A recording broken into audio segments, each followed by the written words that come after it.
반갑습니다. 회원 컨설팅 연구소입니다. 회원 컨설팅 연구소는 인문학 방송을 하고 있는데 매주 월요일 그리고 수요일 금요일 오늘은 이제 월요일 논어 어떻게 하면 현대적으로 응용하기 그런 차원에서 방송을 하고 있습니다. 오늘 마침 또 추석이고 여러 가지 생각이 많이 나네요.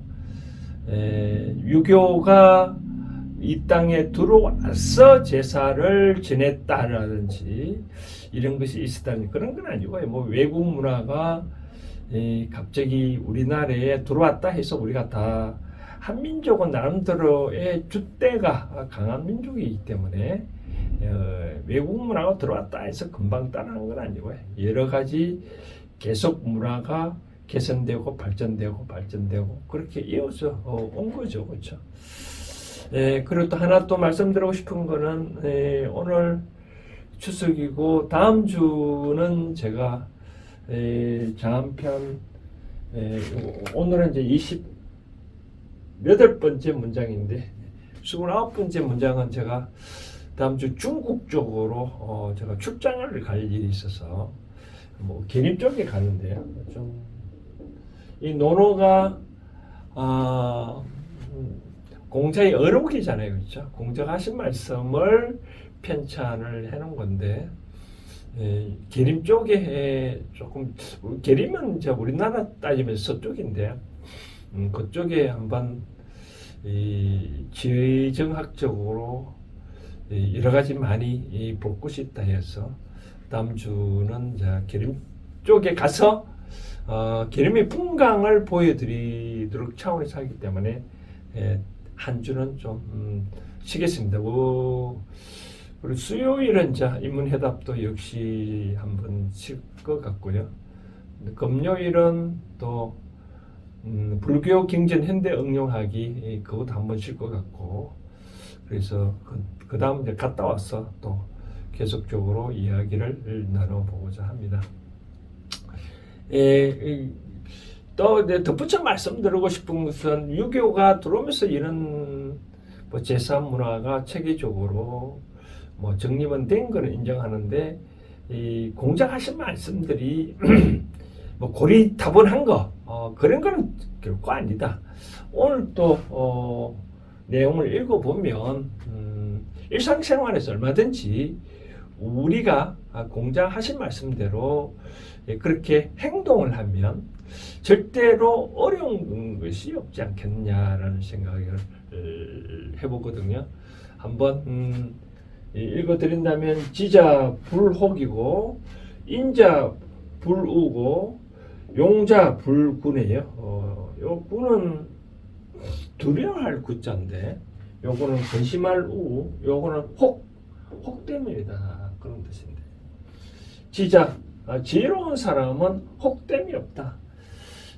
또는 뭐 어떤 책에는 그냥 알지자라고 하는 건데 알지자 뭐 많이 아는 것이 꼭 지혜로운 사람이냐 그런 건 아닌데 뭐 중국말은 요지나 발음 비슷하기 때문에 아마 쓰는 사람이 공자는 어떤 뜻으로 썼을까라고 생각을 해본 아마 요 지혜 지자로 썼지 않았을까. 쉽게 설명을 하자면 진짜 지혜로운 사람은 불혹이다. 어떤 유혹된 어떤 상황에서 내 유혹대로 상대의 유혹대로 내가 행동을 하지 아니한다는 거죠. 요즘 가끔 보면 그런 거 있잖아요. 뭐 전화에 어떤 갑자기 단어가 생각 안 나는데 어떤 스미싱이라든지 여러 가지 뭐 전화가 많이 오는데 저도 뭐 하루에 한두 통 그런 많이 전화가 옵니다. 뭐 경찰청이 어떻다는지 뭐 경찰 뭐 어떻고 뭐 여러 가지 전화가 온다. 저는 그런 경우에 안 넘어가는 건데 그건 뭐냐면 바로 지혜롭게 대처를 하기 때문에 그렇거든요. 바로 지혜롭게 대처하는 방법은 욕심이 없으면 되는 거죠. 그죠? 사심이 없으면 우리가 뭐 사기를 당했다, 뭐를 했다 그러면 다 뭔가 이익을 보기 위해서 하는 거거든요. 이익을 보려고 하지 않으면 절대 사기는 안 당하거든요. 바로 그런 차원에서 지혜가 충만하기를 저는 희망한다는 거죠. 그렇죠? 공자는 그래서 여기는 자활이란 제가 아까 설명하는데 자활 지자불혹이라 어진 사람은 여기 지혜로운 사람은 어떤 쉽게 어느 한 것에 쉽게 넘어가지 않는데 지혜롭게 잘 대처한다라는 뜻이고요. 인자불우 근심이 없다는데 인자한 사람은 근심이 없다. 요 이는 이 한문을 또 풀이하도록 재밌잖아요. 사람이 두 개라. 사람이 두 개라는 뜻은 두 사람이 있다. 나와 상대가 있다면 어떻게 해야 될까요? 항상 상대를 위해 배려하는 마음이 있어야 되죠. 그렇죠? 상대의 마음을 알아주고 상대의 그 어떤 뭔가 하고 싶은 것을 배려해 주는 것. 저는 이런 걸 생각하거든요. 공자가 진짜로 우리가 말하는 취지를 보면 뭐 부모한테 효도하라고 등등 하는데 부모가 효도하라고 했을 때 진정한 효도는 뭘까? 부모님의 말씀을 따르는 것이 진정한 효도일까? 그렇지는 않거든요. 바로 부모가 속뜻이 과연 뭐냐? 부모의 뜻을, 부모의 마음을 헤아리는 것이 진정한 효거든요. 바로 그것인데 인연이라는 것은 상대방의 진정으로 원하는 것이 뭐냐? 우리가 우리나라 속담에 그런 말 있잖아요. 뭐 해주면 안 맞으면 온열에 핫바지라 그런 말 있거든. 온유월은 이제 5월 6월이라는 뜻인데 음력 뜻이거든요. 음력 5월 6월은 많이 덥잖아요, 그죠? 양력을 따면 7, 8월에 상대방이 핫바지를 입으라고 하는 입으라고 주는 것, 그것만은 좀 그렇잖아요, 그죠? 상대방이 시원한 물 먹고 싶을 때 물 한 잔 줄 수 있는 그러한 마음을 갖는 것이, 그럼 어떻게 되냐? 바로 근심이 없다는 거죠. 근심이 없다. 인자한 마음을 가지면, 아까 지혜로운 마음을 가진 사람은 그래, 어떤 것도 유혹 때문에 넘김이 없고, 인자한 사람은 그렇게 행동을 하니까 상대방한테 나를 미워한다든지 그렇게 근심 살 일은 없는 거잖아요. 그렇죠? 현대의 사회생활을 과거에는 많은 인구들이 없기 때문에 굳이 나의 가족 바로 이웃이지만 요즘은 항상 SNS라든지 요즘 카톡들 보면 다 그렇게 매일매일 네트워크를 통해서 인간관계를 쌓아오잖아요. 그렇죠? 인간관계의 기본적으로는 아까 인으로 돼야 된다. 인을 한마디로 표현하자면 그런 말을 했잖아요. 공자는 극기복례다. 자기 자신을 이기고 애로 돌아가는 것. 상대방한테 항상 내 자신의 어떤 사사로운 어떤 이익보다 상대방한테 뭔가 모르게 배려하는 마음. 이 세상에 살다 보면 상대방이 욕을 한다든지 화를 낸다든지 어떤 행동을 한다고 했었을 때 외부에 나타나는 그것만 갖고 자꾸 탓하면 안 되겠죠. 그러면 이걸 공자께서 말씀을 바탕으로 한다면 인자스러운 마음이란 뭐냐면 상대방의 뜻이 마음이 왜 그럴까 한 번 정도 인정해 주는 거죠. 그렇죠? 바로 그런 마음이 바로 이제 그렇게 하면 의심이 없는 거죠. 상대방한테 의심을 하면 결국은 어떻게 될까요?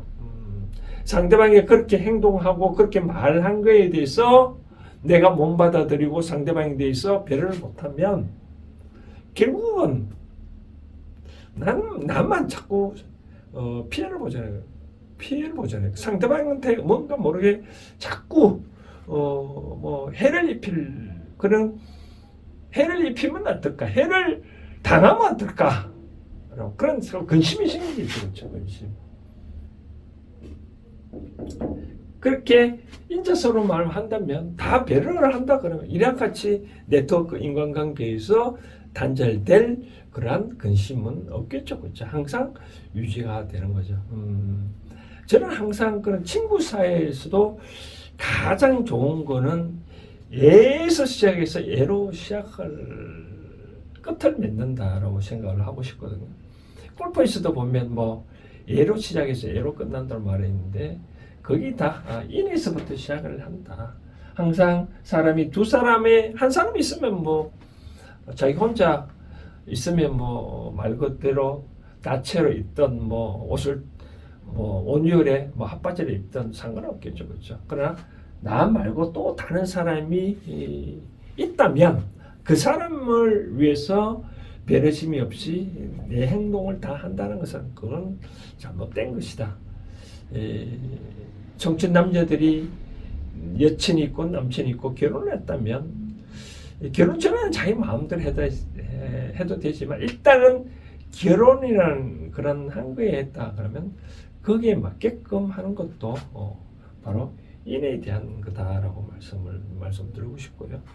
그 다음 용은 용자, 용기 있는 사람은 뭐냐면 불구, 구자는 두려워할 구자거든요. 두려워한다. 구. 우리 말에는 구가 어떤 있을까요? 뭐 죄송합니다 할 때 송구스럽습니다, 송구합니다 그런 말을 하잖아요. 두렵다는 게 상대방에. 근데 여기 지금 용기 있는 사람은 두려움이 없다라고 얘기하는데, 공자께서 뭐 용기 있는 사람이 두려움이 없다고 해가지고 막무가내 뭔가 모르게 하라는 거는 절대는 아니겠죠, 그렇죠?